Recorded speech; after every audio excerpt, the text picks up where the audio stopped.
말씀 함께 나누도록 하겠습니다. 누가복음 1장.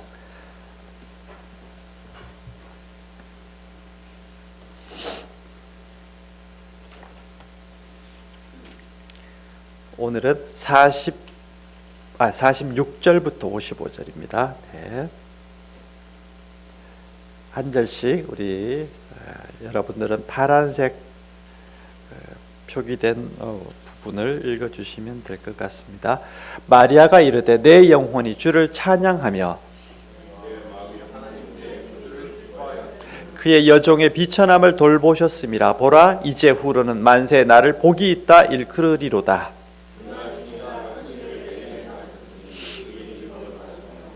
긍휼하심이 두려워하는 자에게 대대로 이르는도다.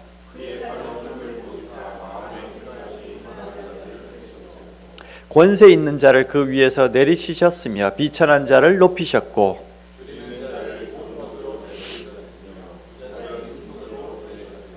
그 종 이스라엘을 도우사 긍휼히 여기시고 기억하시되 아브라함과 그 자손에게 영원히 하시리로다 하니라. 아멘. 오늘 읽은 누가복음 1장 46절 55절 사이를 흔히 마리아의 찬가 이렇게 부르는 부분이 될 것 같은데요. 오늘 그 부분을 중심으로 해서 제목은 비천한 인생, 역전의 영광, 또 역전하게 하시는 하나님, 이런 주제로 함께 말씀을 나눠보도록 하겠습니다. 우리 중에는 또 영광스러운 인생이라고 스스로 생각하시는 분도 계시겠지만 마음 한켠에는 우리는 다 마음속에 어떤 그런 부분들, 온전치 못한, 영광스럽지 못한 마음들을 안고 살아가는 것도 사실인 것 같습니다. 그런 인생들에게 주는 말씀이다, 이렇게 생각하시면 좋겠고, 하나님은 그런 인생을 어떻게 역전시키는가, 이런 것들을 같이 말씀을 통해서 생각해 보겠습니다. 누가복음 1장은 우리 지난주에 함께 나눴던 부분, 사가랴, 대제사장 사가랴를 통해서 그 아내 엘리자벳이 이제 같이 아이를 잉태하는 이야기가 이제 나오겠고요. 그 다음 장면은 어떻게 되는가 하면 이 천사가 마리아를 찾아갑니다. 예수님의 어머니 마리아를 찾아가서 너가 이제 아이를 임신하게 될 것이다, 이렇게 이야기를 하죠. 그러니까 처녀가 어떻게 아이를 갖습니까? 이렇게 물으니까 너의 사촌, 이제 이게 엘리자벳이 사실은 이제 또 마리아하고 이제 친척지간으로 이렇게 되어 있습니다. 나이가 많아서 임신이 불가능한데 아이를 가졌다. 그러니까 하나님은 항상 불가능한데 일을 이루신다, 이런 게 여기에 포함되어 있습니다. 이게 이제 아브라함 모티브부터 여기에 들어와 있죠. 근데 그와 같이 너도 하나님의 성령 안에서 아이를 이렇게 갖게 될 거다, 이런 수태고지, 아이를 갖게 될 것이라고 하는 마리아에게 그 수태고지를 하는 장면이 그 다음 장면 나오고, 그 수태고지를 받고 나면은 마리아가 엘리자벳을 찾아갑니다. 친척지간에 찾아가서 이런저런 또 교제를 나누고, 그 교제 다음 장면에 나오는 것이 오늘 읽은 본문 마리아의 찬가라고 하는 이 본문이 되겠습니다. 이 구약부터 쭉 보면요, 이 여성들이 찬가의 노래를 부르는 장면이 몇 군데 나오는데, 출애굽기 15장에는 모세의 여동생 미리암이 출애굽 홍해를 건너고 나서 미리암의 찬가가 나오죠. 물론 같이 부른 노래이긴 합니다만, 그다음에 이제 사무엘의 어머니 한나가 또 이 사무엘서 2장에 보면 이제 그 찬가를 부르는 장면이 나오고, 오늘 이제 마리아의 찬가, 이렇게 여성들의 찬가들이 나오는데, 이걸 이제 기록해 나갈 때, 누가가 이걸 기록해 나갈 때는 물론 마리아가 불렀겠지만 한나의 찬가 부분을 많이 이렇게 참고를 했습니다. 그래서 거기에 부분이 내용들이 약간은 비슷한 부분들이 있는데, 특히 인생을 역전시키는 부분, 비천한 사람들을 높이시는 하나님에 대한 부분들이 많이 나옵니다. 이제 그게 오늘 본문에도 이 비천한 여종들을 돌보셨다, 비천한 인생들을 돌보시고 오히려 지금 높은 사람, 권세 있는 사람들을 내리치셔서 하나님은 그런 역전의 하나님이다, 이렇게 되는 부분들이 이제 내용의 핵심들이 될 것 같습니다. 되겠는데, 이런 내용들이 이제 비천한 자를 높이시고 줄인 자를 좋은 것으로, 그렇지만 부자는 빈손으로, 이런 것들이 이제 반복해서 인생에 역전시키시는 하나님에 대한 노래들이 이제 나오는 것을 보게 됩니다. 이 누가복음은 쭉 읽어보시면 하나님께서는 이 가난한 사람들을 어떻게 끌어올리셔서 영광스러운 자리를 올리느냐, 이제 이런 것들이 중요한 부분인데, 주제가 그런 것들이 들어있는데, 요 노래에도 이제 이런 것들이 함입되어 있다, 이렇게 볼 수 있을 것 같습니다.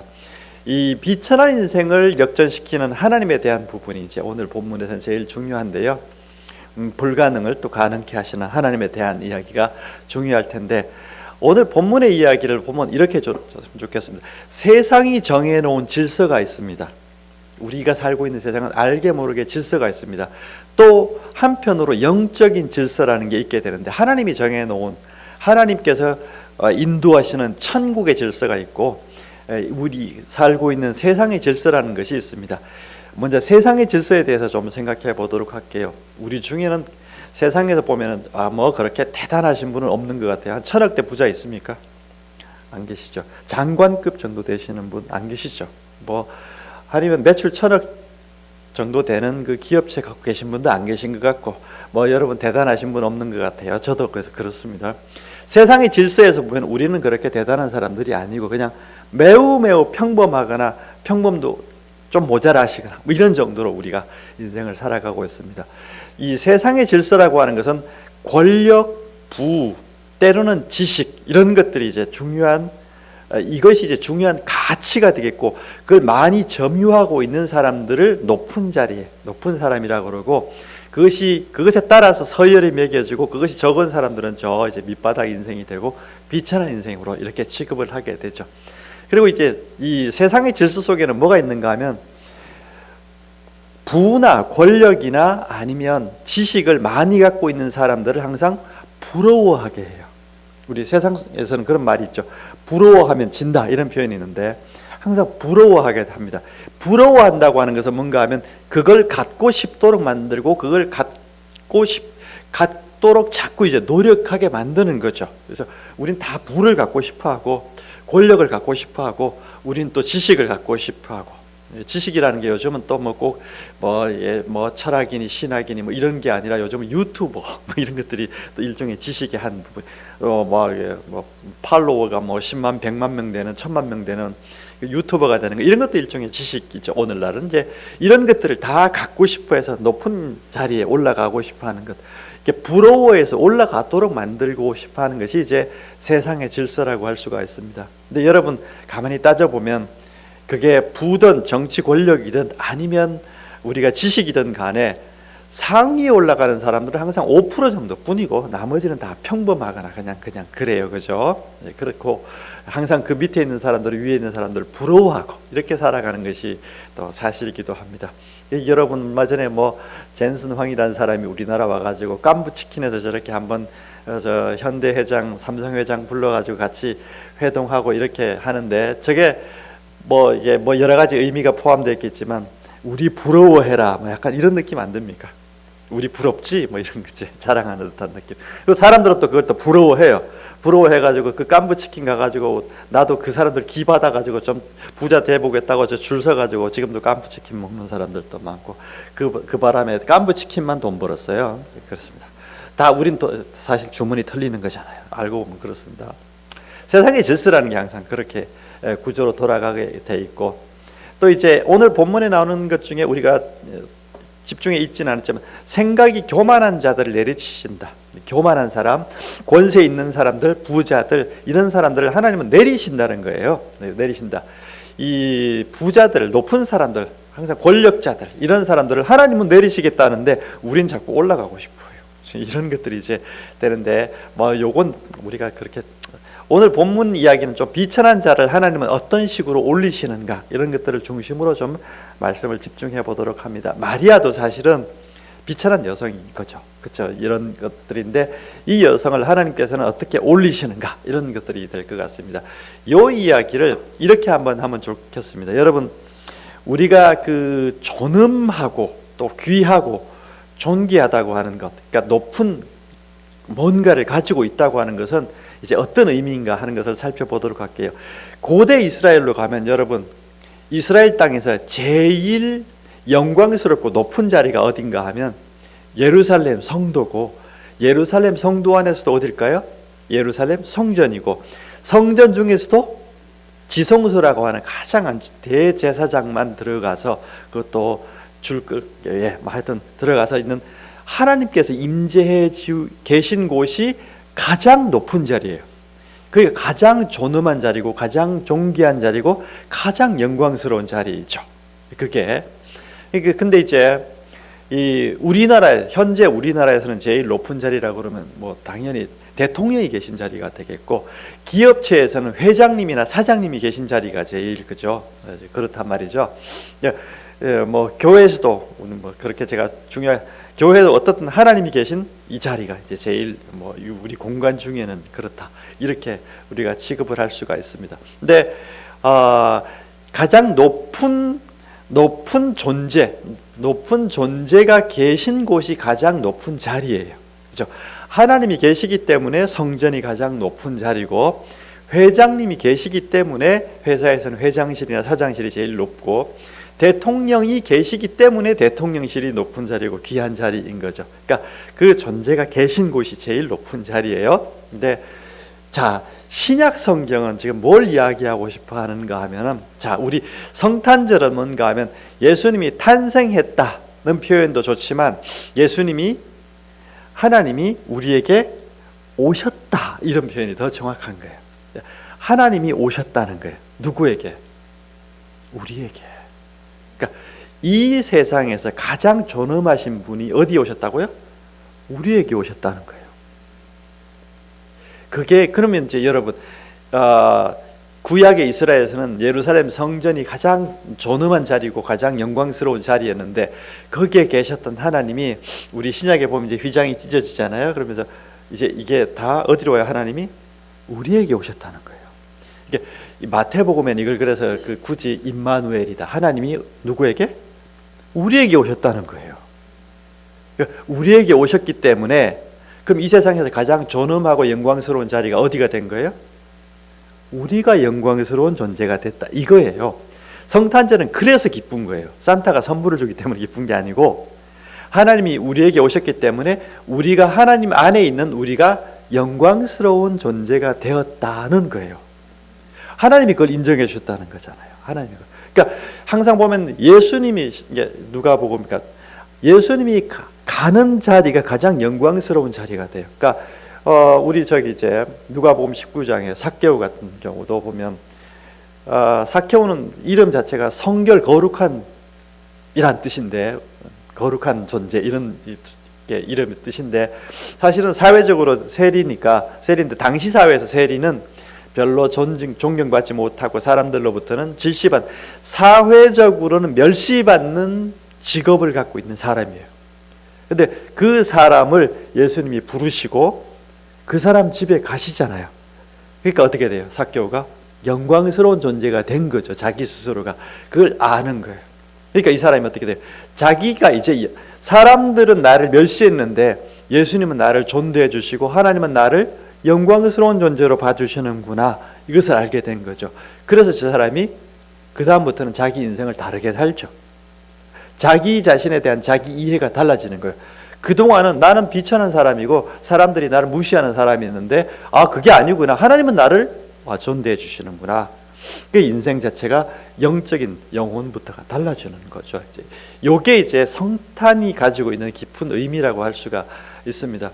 여러분, 지금은 제가 우리 사회는 부자나 권력자나 지식을 갖고 있는 사람들이 다 존중받고 이런데, 한때는 여러분, 성프란시스코 12세기쯤 1200년대는 어땠는가 하면, 그 당시에 가톨릭 교회가 이노첸티우스 3세라고 하는 그 교황님이 계신데, 전 세계에서 이노켄티우스 3세가 전 세계에서 가장 존엄한 지존자예요. 아무 황제도 왕도 못 건드려요. 저 사람이 그럼 날아가는 새도 바로 떨어지는 그 정도. 황제가, 교황은 태양이고 왕은 다이아, 이렇게 주장했던 사람이 저 분이거든요. 가장 지존자가 계신 그때에 성 프란시스코가 나오잖아요. 이 사람이 나와가지고 뭔가 하면 자기는 그런 어마무시하게 존경받고 거룩하다고 사람들이 칭송해 주는 게 아니고 가장 가난한 모습으로 청빈한 모습으로 사는 게 자기는 가장 높은 자리라고 믿는 거예요. 이 사람은 그걸 아는 거죠. 그거 어떻게 해요? 가지고 있는 거 다 아버지 거 상속 안 받아요. 가지고 있는 거 다 그만두고 옷 한 벌만 딱 가지고 살아요. 완전 청빈하게 살아요. 근데 그렇게 살 수 있는 힘이 뭐예요? 가난하게 사는 나에게 하나님이 오신다는 거죠. 이게 수동원 운동이 갖고 있는 깊은 의미라고 할 수가 있어요. 그러니까 당시 다 사람들은 교황님이 최고 높은 자리 이랬는데 프란시스코 뭐라 그러는 거예요? 그게 아니고 가장 가난한 사람을 하나님이 함께 하신다. 가장 가난한 사람들이 가장 존귀한 사람이다. 이렇게 믿는 거예요, 그 사람이. 근데 그걸 따르는 사람들이 굉장히 많고 지금도 또 그걸 믿는 사람들이 따르는 사람들이 더불어 많습니다. 그래서 여러분, 그래서 이게 우리 이제 이건 가치의 문제인데 결국은 가치의 문제인데요. 누구든지 우리는 부와 권력과 우리 지식을 뭐 좋아하고 또 뭐 이렇게 하지만 어떻게 보면 청빈 자체가 가장 존엄한 것으로 볼 수도 있어요. 가치, 내가 어떤 가치를 거기에 부여하느냐에 따라서 이런 것들이 이제 항상 우리가 하나님 입장에서 생각해 보면 좋습니다. 하나님 입장에서는 사람들이 다 괜찮고 높고 대단하다는 의미 부여를 해주는 곳에 계신 것이 아니라 하나님은 그렇지 않은 사람들에게도 항상 오시고 너희도 존엄하고 내가 너희도 영광스러운 사람이라고 인정해 주신다는 거죠. 하나님은 오히려 그런 사람들이 더 맑은 영혼으로 하나님을 잘 볼 수 있다 이렇게 보는 것 같습니다. 그래서 하나님은 항상 죄인들도 항상 인정해 주세요. 이렇게 요한복음 8장에 간음하다가 누구든지 명명백백하게 죄인이라고 취급하는 사람도 하나님은 인정해 주시고 관용해 주시고 사랑해 주시고 너도 영광스러운 존재라고 인정해 주시는 것이 하나님이 오시는 자리가 바로 이제 그런 자리라고 할 수가 있을 것 같습니다. 누가복음 15장에 탕자의 비유라고 흔히 알려져 있는 거 있잖아요. 저거에 이렇게 아버지 옆에서 신실하게 아버지 곁을 지켰던 큰아들도 하나님은 사랑하시지만 사고뭉치인 둘째 아들도 하나님은 동일하게 사랑하신다는 거죠. 그게 똑같이 이게 많은 것들을 갖고 있는 사람과 그렇지 못한 사람도 하나님은 동일하게 사랑하신다는 거예요. 그러니까 환대해 주시잖아요. 사람들은 저거 못난 천덕꾸러기 이렇게 지금 바라보고 있지만 아버지는 그렇지 않다는 거예요. 하나님의 마음이라고 하는 것은 이제 바로 그런 거죠. 사고뭉친 인생들도 그렇습니다. 여러분, 우리 자식들도 보면 저도 자녀들이 둘이 있는데 이렇게 비교해 보면 아버지 마음에 눈에 드는 자식이 있고 좀 덜 드는 자식이 항상 있죠. 우리는. 근데 우리는 이제 그걸 가지고 또 구분하기도 하고 나누기도 하고 뭐 이제 이렇게 하는데 하나님은 그렇지 않으시다는 거예요. 동일하게 사고뭉친 이 자식도 똑같이 하나님은 사랑해 주신다는 거죠. 그래서 우리가 때로는 관용적이고 하나님의 마음으로 우리 자녀들을 봐주면 좋겠다. 또 공동체는 또 그러한 곳이기도, 교회는 바로 그런 곳이기도 합니다. 우리 교회 나중에 또 나오시면 우리 교회도 다 천차만별이잖아요. 사회적으로 보면 여러 가지가 있잖아요, 그죠? 근데 여러분, 우리가 그런 것들 떠나서 하나님의 마음으로 동일하게 우리 중에도 뭐 다 동일한 마음으로 하나님의 마음으로 감싸고 안고 이렇게 해야 된다는 것을 우리가 시사해주고 있다 이렇게 볼 수 있을 거예요. 그리고 우리가 내가 나를 어떻게 평가하고 나를 인정하느냐 하는 것들은 어쩌면 안 중요합니다. 정말로 중요한 것은 하나님이 나를 인정해 주신다고 하는 그 사실이 훨씬 더 중요해요. 그걸 믿음이라 그러죠. 하나님은 내가 나를 어떻게 평가하느냐 이런 것들이 중요한 게 아니고 세상 사람들은 나를 어떻게 평가하고 등급을 어떻게 매기느냐 이런 것들이 있지만 하나님은 그런 게 아니라 나를 존대해 주신다는 거죠. 나를 존엄한 존재로. 그리고 내 안에 와 계시다고 하는 거죠. 하나님이 와 계신 곳이 이 우주에서는 가장 높은 자리예요. 이 우주에서 가장 높은 자리는 하나님이 계신 자리잖아요. 그 하나님이 우리에게 오셨다는 거고 나 같은 사람에게도 와 계시다는 거예요. 그게 이제 여러분 귀한 거 아닙니까? 성탄은 이제 그 하나님이 우리에게 오셔서 사람들은 비천하게 나를 대하지만 동일하게 인정해 주셔서 나도 존엄한 존재이고 하나님의 사람으로 살아갈 수 있게 됐다. 이런 것이 되겠습니다. 교회는 그래서 로마서 15장에 보면 그리스도께서 우리를 받아 이렇게 되잖아요. 예수님이 우리를 받아주셨다고 하는 것은 우리 안에 와 계시다는 것이고, 하나님께 영광을, 그렇게 우리를, 죄인인 우리들을 하나님의 사람으로 인정해 주시고 받아주심으로써 하나님께 영광을 돌렸다, 이렇게 돼 있잖아요. 그러니까 여러분, 이렇게 하나님께 영광을 돌린다고 하는 것은 어떤 것인가 하면 예수님에게는 죄인들을 받아주셨기 때문이에요. 하나님께서 보시는 영광스러움이라고 하는 것은 세상 사람들하고는 좀 다릅니다. 세상 사람들은 영광스러운 대통령이나 회사의 사장님, 회장님을 만나는 걸 영광스러운 자리라고. 그래서 여러분, 그런 그 회장님이나 대통령이 우리 만나자 그러면 목욕 제기하고 제일 좋은 옷 입고 우리 깔끔하게 하고 갈 거 아니에요, 그죠? 근데 예수님은 그렇지 않은 사람조차도, 죄인조차도 받아주셔. 하나님은 그걸 영광스럽게 봐주신다는 거예요. 하나님은 그런 분이고 예수님이 그런 일들을 하셨는데, 그와 같이 너희도 어떻게 해요? 서로를 받으라. 공동체는, 교회는 그렇게 서로를 받아주는 거예요. 그러니까 우리는 이제 빈부나 귀천이 분별이 없이 모든 사람들이 예수님께서 죄인들을 기꺼이 받아주시고 함께해 주시듯이, 또 존대해 주시듯이 존대해 주는 것이 교회 공동체입니다.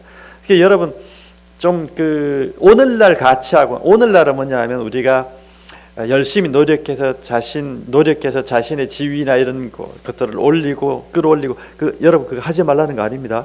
열심히 노력해서 자신의 자리에서 성취감을 갖고 열매를 맺어가는 거 굉장히 중요한 일인데, 그렇지 않은 사람들도 우리가 그렇게 해야 되고 받아줘야 되고, 그렇지만 하나님께서는 그런 것과 관계없이 신약 성경 시대에는 이제 그 로마서 15장 이런데 보게 되면은 사람마다 다 지위가 있어요. 종도 있고, 그 당시에는 신분 사회니까요, 있는데, 이거 여러분 교회 가면은 동일하게 대해줘요. 그리고 뭐라고 그런가, 사회적으로 너무 신분 바꾸려고 노력하지 마. 왜? 하나님은 신분과 관계없이 동일하게 대해 주시거든. 중요한 건 하나님이 우리를 세상에서 종이든 자유인이든 이거 권세자든 권력이 없는 사람이든 동일하게 대해 주신다는 거예요. 하나님은 항상 비천한 사람들조차도. 그러니까 굳이 신분 그렇게 가지고 너무 불편해하지 마라. 오늘날 여러분, 우리 권력 투쟁 엄청나게 심하잖아요. 이게 정치권이나 이런 데 보면, 또 국제사회에서는 경제 전쟁 많고 이렇잖아요. 자꾸 높은 자리에 올라가려고 하거든요. 이제 그런 것 때문에 또 세상에는 분란이 생기고 분쟁이 생기고 어려움이 생기잖아요. 이제 너무 그렇게 하지 마라. 노력은 하는데 너무 그렇게 하지 말고 있는 그대로 하나님은 이미 인정해 주신다는 그 편안한 마음으로 인생을 살면 좋겠다. 이런 것들이 이제 근본적인 게 되겠습니다. 요즘 또 한참 나왔던 거, 서울 자가의 대기업 다니는 김 부장 이야기, 한 번쯤은 다 보셨거나 들어보셨겠죠. 열심히 노력해가지고 승승 장구해가지고 임원 직전까지 갔다가 임원이 되려고 하다가 추락을 하는 사람이죠, 그렇죠?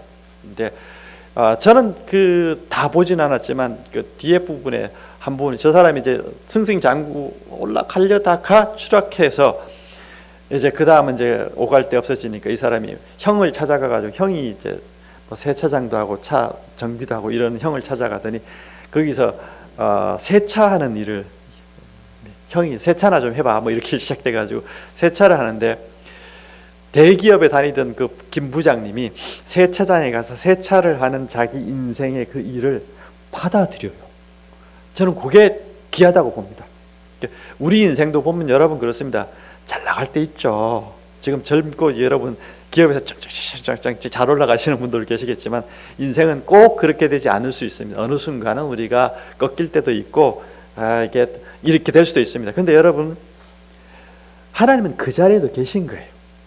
우리가 잘 나갈 때만 하나님 계신 게 아니고, 우리가 또 힘이 연약해지고 또 세월이 흘러서 또 우리가 또 나이가 돼서 우리가 은퇴도 해야 되고 또 때로는 저렇게 명퇴도 해야 되고 이런 상황이 올 수도 있습니다. 근데 그 자리에서도 하나님은 우리를 이 자리에서도 인정해 주시고 그거 다 받아주시니까 자기 일을, 그런 사람들은 그 일 자체를 받아들일 수가 있어요. 받아들이고 그 일조차도 사랑할 수가 있어요. 저는 고등학교 다닐 때, 대학교 다니고 신학대학 다니고 이럴 때 무슨 생각을 했는가 하면, 다 이렇게 하고 석사 박사 마치고 나면은 저 대기업은 아니지만 대교회에서 저 받아가지고 담임 목사 시켜줄 줄 알았어요. 근데 꼭 그렇지 않더라고요. 그 교회도 그렇지가 않아요. 근데 여러분, 그렇다고 제가 맑은 샘교회 이렇게 목회하는 것에 대해서 제가 비애감이 들거나 전혀 그렇지 않습니다. 우리 수십만 명씩 모이는 교회도 하나님이 계시지만 우리 교회도 하나님 계시잖아요. 그럼 됐죠. 그럼 됐잖아요. 잘 나갈 때도, 잘 나가는 사람도 하나님이 계시지만 잘 나가지 않는 우리들도 그 순간에도 하나님은 계시다는 거예요. 이게 자기에게 잘 나가던 대기업 부장이었다가 이제 세차할 때도 자기 인생을 받아들일 수 있는 용기. 왜? 하나님은 거기에도 계시니까요. 이렇게 우리가 보면 좋겠다는 생각이 됩니다. 오늘 본문에 나오는 마리아가 수태고지를 받게 되는데, 당시 문화적으로는 아가씨가 아이를 가지게 되면 이건 수치스러운 일이에요. 근데 이걸 받아들이잖아요. 받아들이고, 왜? 수치스러운 일일 수 있지만 세상에서는, 마태복음에 그래서 우리 요셉이 이게 몰래 막 이혼하려고, 파혼하려고 그러고 이런 장면도 나오고 그러잖아요. 근데 이게 사실은 당시 사회에서는 받아들이기가 좀 어려운 거죠. 근데 사람들은 인정해 주지 않지만 하나님은 나를 인정해 주시는구나. 나에게 하나님이 아들을 보내주시는구나. 혹은 하나님이 나에게 오시는구나. 사람들은 나를 인정해 주지 않지만 하나님께서 나에게 오셨는데, 그럼 됐지. 주의 계집 여종이오니 아버지의 뜻대로 하십시오. 이렇게 나오잖아요. 왜? 하나님이 나를 인정해 주시면 됐지. 이 우주의 중심이신 하나님이 나를 인정해 주시고 나를 쓰시겠다고 하는데, 그거 영광스러운 거지. 그 순간에는 세상의 시선이나 가치를 잊고 오직 하나님 안에서, 이런 것들이 이제 어떻게 보면 세상의 인정을 넘어서서 우리가 하나님의 마음으로 돌아가서 우리가 우리 상황들을 다시 평가해 보는 것, 이런 것들이 귀한 일이라고 생각이 됩니다. 최근에 우연히 제가 영화 리틀 포레스트라고 하는 2019년에 나온 영화인 것 같은데요. 여성 감독 무슨 김순년지 하는 분이 만든 영화인 것 같아요. 제가 이름이. 근데 이 영화가 이제 김태리라고 하는 혜원이라는 이름으로 나오는데, 배우가 서울에서 임용고시 준비하다가 낙방이 되고 이러다가 아르바이트하고 단칸방에 이렇게 생활하고 이렇게 어렵고 힘겹게 살다가 고향 자기 어머니하고 살던 집으로 돌아와서 사계절을 보내면서 이제 힐링해 가는 이런 과정의 이야기죠. 저 영화도 제가 좀 유심히 봤던 거는 여러 가지 해석이 가능하겠지만, 세상이라고 하는 질서, 계속 성공해야 되고 높은 자리에 가야 되고 이런 것도 굉장히 중요하지만, 저기 보면 이제 농촌에서 한 계절 한 계절 지나면서 그때그때 해야 될 일들을 쭉 해나가요. 그리고 거기서 생겨난 여러 가지 식물들, 이런 식재료들을 가지고 요리를 합니다. 해나가는데, 우리가 볼 때는 별로 맛있을 것 같지는 않은 요리인데, 자기가 김태리 엄마가, 혜원 엄마가 문소리신데, 문소리가 딸에게 해줬던 요리들을 회상하면서 그 요리들을 만들면서 이걸 이제 이렇게 쭉 해나갑니다. 해나가는데, 이게 서울에서 성공적인 삶 아니고 자신만의 작은 숲이지만 자기 인생의 숲을 잘 갖고 갔던 그 이야기인데, 대사 중에 이런 게 나옵니다. 혜원이가 자기 엄마 문소리가 살았던 것들을 보면, 엄마는 사람들이 인정해 주지 않을지 모르지만 자신만의 작은 숲 속에서 복된 인생을 살았다. 이렇게 한 대사가 나옵니다.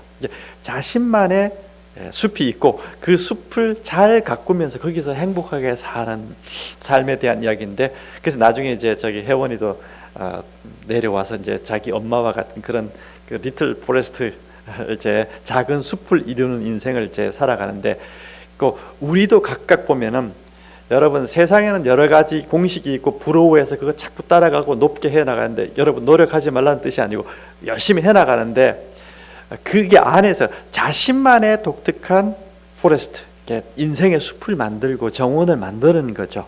그리고 여러분, 사람마다 그 정원은 다 다를 수도 있고 색깔도 다르고 크기도 다를 수 있고 높이도 다를 수가 있어요.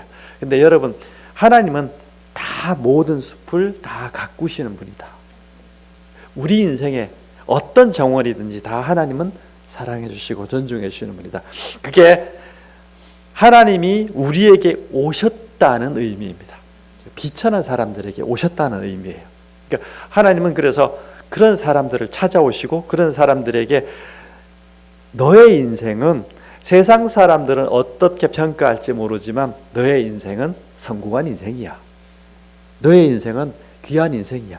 너의 인생은 아름다운 인생이야 라고 인정해 주시는 거죠. 하나님이 함께 해 주시면서 인정해 주시면 성공이죠.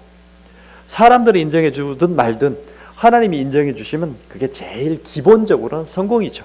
거기에서 아름다움이 있고 인생이라고 하는 것은 거기에서 신앙 안에서 묘미가 있는 거예요. 그렇게 보고 또 공동체 안에 와 있는 사람들의 인생들도 내가 보는 것 말고 하나님께서는 그 인생의 정원들도 그 작은 숲들도 귀하게 보시는구나 이렇게 인정해 주는 것, 그런 것들이 귀한 일이라고 생각이 됩니다. 우리 한국 교회사에서는 1907년 평양 대부흥운동이 유명한데요. 이 부흥운동이 1907년에 갑자기 생긴 게 아니고 1903년에 원산에 로버트 하디라고 하는 캐나다에서 온 선교사가 있었습니다. 이분이 이제 의사이기도 했는데요. 의료 선교도 하고 교회 복음 사역도 하고 이렇게 하면서 원산에서 사역을 했는데 사역에 거의 실패합니다. 실패하고 번아웃 됩니다. 번아웃 되는데 이분이 가만히 앉아가지고 왜 그런가를 곰곰이 생각을 해보죠. 곰곰이 생각을 해보니까 몇 가지 생각이 떠올랐어요. 제일 첫 번째 떠오른 게 뭔가 하면 조선 사람들하고 자기는 다르다고 생각했어요. 자기는 선진국 국민이고 여기는 미개한 국가. 그래서 내가 너희들을 도와주러 왔다. 이 생각. 이거였는데, 그러니까 너희들에게는 하나님이 안 계시고 나에게는 하나님이 있어. 이런 마음을 갖고 있었다는 거죠. 근데 이 사람이 이걸 먼저 깨닫고 회개했어요. 하나님은 이 조선 백성들도 사랑하시는구나. 캐나다 사람, 미국 사람, 유럽 사람 먼저 사랑하고 이 사람들은 미개하니까 저개발 국가니까 이거 이렇게 되는 거. 그거 마음을 제일 먼저 회개했습니다. 조선도 하나님이 사랑하시는구나. 그래서 진심으로 자기가 잘못 생각했다고 이걸 사람들 앞에서 고백을 했어요. 그리고 회개합니다. 이렇게 하고 이 사람이 눈물 펑펑 흘리면서 다니는 데마다 이걸 또 간증을 했어요. 그랬더니 사람들이 이 고백을 듣고는 그 집회에 참석했던 사람들이 너나 없이 자기도 제가 잘못 생각한 게 많았어요 하고 다 눈물 펑펑 흘리면서 사람들 앞에서 고백을 했습니다. 고백을 했어요. 근데 이게 참 귀한 게 평양 대부 운동이 뭔가 하면 사람들 앞에서 자신의 잘못한 것들을 고백하는 죄에 대한 고백이 굉장히 많이 나왔어요. 근데 그게 부흥 운동이 되고 그것이 북한 지역에 선교적인 바람을 일으켰던 그런 것들을 보게 됩니다. 그런 거죠. 여기에는 하나님이 안 계신데 내가 하나님을 갖고 와가지고 너희들에게 전해주는 거야. 이렇게 되는 거거든요. 이 구조. 이거 아니라는 거예요. 그거 아니고 이미 복음을 받든 안 받든 하나님께서는 이 백성들을 사랑하시고 이미 함께 계시는구나. 네, 우리가 그것이 어떤 것인지를 함께 나눈다. 이제 이런 것들로 이 하디의 선교 운동이 이제 바뀌면서 우리나라가 북한이 특히나 선교의 물결을 이루었던 것들을 보게 됩니다. 부자 권력자가 되지 못함이 실패가 아닙니다. 복음 안에서는. 왜? 하나님은 부자나 권력자나 아니더라도 어떤 인생이든지 이미 여전히 함께하고 계십니다. 내 인생 하나님께서 인정하신다는 것을 사실 모르는 게 실패예요. 거기에서 오는 뼈아픔이 있습니다. 아무도 이 세상에 사람들을 인정해 주지 않는데 하나님도 인정해 주시지 않는다고 믿으면 이건 인생 실패입니다. 네, 하나님은 인정해 주십니다. 그게 복음의 이야기예요. 복음이 왜 복음인가 하면 어떤 인생이든지 하나님은 인정해 주신다. 어떤 인생이든지 하나님은 사랑해 주신다. 어떤 인생이든지 하나님은 존대해 주신다. 어떤 인생이든지 하나님은 영광스러워 하신다. 그러니까 내가 너희와 함께 하겠다는 것이 너희를 영광스럽게 하겠다. 너희 인생을 받아서 영광스럽게 하겠다. 그게 이제 여러분 하나님이 오시는 이 성탄의 깊은 의미고 뜻이라고 할 수가 있을 것 같습니다. 이런 그 복음의 또 성탄의 은총이 우리 마음마다 피어나서 우리 모두가 복된 영혼으로 다시 한번 거듭나는 우리의 대림절 또 성탄절이 되기를 축복합니다. 감사합니다. 우리에게 오신 주님 감사합니다. 우리의 비천한 연약함 또 부족함 모든 것들을 딛고 오히려 우리를 영광스럽게 하시고 복되게 하시기 위해서 우리를 찾아오신 주님을 찬양합니다. 우리 삶이 하나님 안에서 피어나게 도와주시고 우리 인생이 하나님께 인정받았음을 믿고 우리 인생 더욱더 달려가는 그런 인생이 되도록 축복해 주옵소서. 주 예수 그리스도의 이름으로 기도합니다. 아멘. 네, 찬송가 94장 찬양합니다.